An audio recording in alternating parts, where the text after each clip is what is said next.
Olá! Estamos começando a 10ª semana desse trimestre incrível que estamos estudando a respeito do livro é isso mesmo, o livro de João. E nessa semana nós temos um desafio, hein? Porque nós temos que falar alguma coisa, pelo menos, nem que seja de forma rápida, de João, capítulo 14 até o capítulo 17. E olha, vou dizer para vocês que apenas os 4 primeiros versículos de João capítulo 14 já seria o bastante para a gente conversar a semana inteira. Por isso que fica aquela dica de sempre, para que você possa ler o que é que nós vamos estudar. Então para um pouquinho agora de João capítulo 14 até o 17, dá uma lida, grifa sua Bíblia, porque tem muitos versículos e ideias fantásticas nesses 3 capítulos, beleza? Abra sua Bíblia, por favor, em João capítulo 14, a partir do versículo 1, eu vou ler essa parte, uma das mais conhecidas da Bíblia, numa versão um pouco diferente, que é a versão A Mensagem. Diz assim, ó: não permitam que essa situação os aflija. Vocês confiam em Deus, não confiam? Confiem em mim.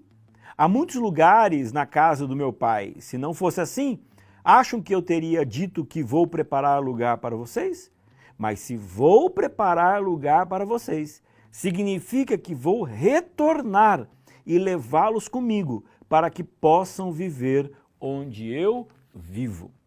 Na minha Bíblia, que não é a Bíblia Mensagem, um pouquinho acima do capítulo 14, vem trazendo o seguinte, cadê? Tá aqui, abri aqui. Jesus conforta os discípulos. Estava um momento muito triste. Os discípulos todos estavam completamente transtornados com aquilo que eles estavam imaginando que poderia acontecer. Alguns sentimentos dos discípulos naquele momento para dar razão da fala de Jesus do capítulo 14, né? Ele fala assim, não se turbe o vosso coração. Por que ele começou dessa forma e qual que era o sentimento dos discípulos? Alguns sentimentos. Um deles, eles estavam extremamente tristes. Afinal, agora, de uma vez por todas, eles estavam começando a acreditar naquilo que Jesus já tinha dito anteriormente, mas eles não estavam acreditando muito. Olha, eu vou morrer.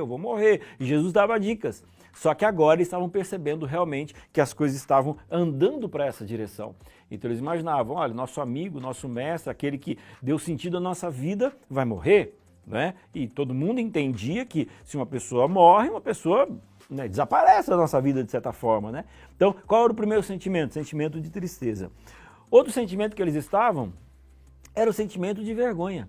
Porque pouco tempo antes disso, os discípulos estavam brigando para saber quem que ia sentar à direita, quem que ia sentar à esquerda. Eles estavam com aquele sentimento de não lavo o pé daquele que está do meu lado. Jesus foi lá e se ajoelhou e lavou o pé de todo mundo. Então, de alguma forma, os discípulos eles estavam assim meio que envergonhados por perceber quem eles eram e perceber que depois de 3 anos na presença de Jesus, eles tinham aprendido pouco a respeito do que para Jesus é muito importante. Um outro sentimento que os discípulos estavam ali, eles estavam perplexos, porque eles não estavam acreditando que um dentre eles ali seria o grande traidor. Né? Mas como é que pode? A gente estava aqui do lado de Judas o tempo inteiro.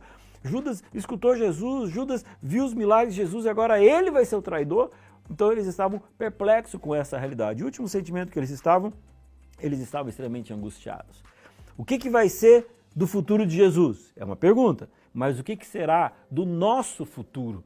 Então é nesse quadro, com esses sentimentos todos, é que os discípulos ouviram de Jesus. Ei,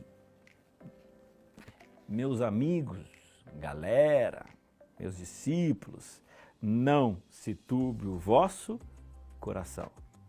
Em meio às tristezas e às angústias, Deus sempre tem uma palavra de ânimo, de consolo e de esperança. E a gente vai falar mais sobre isso ao longo da semana. Valeu, abraço, tchau.